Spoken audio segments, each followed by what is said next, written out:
Čaute lidi, připravil jsem si pro vás další challenge. Je to challenge, jak jste už mohli vidět, ta palivá paprika. Takže nebudu moc dlouho kecat a pustím se do toho. Jak víte, už používám velké lžičky, tak polívkovou lžici. Voní to.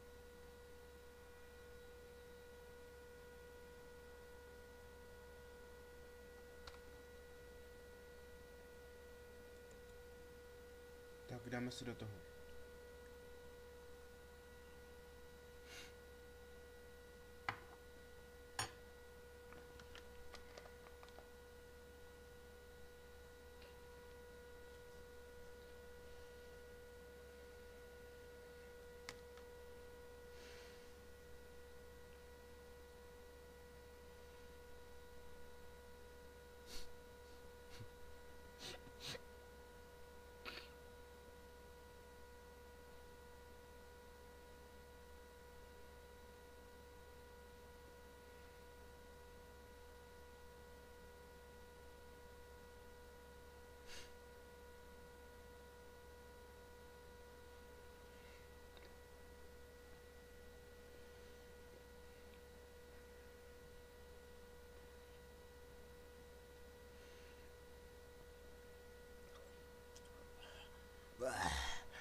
Tak challenge jsem zase opět dal.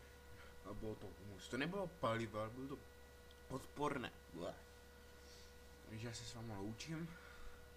A někdy to další challenge. Čaute.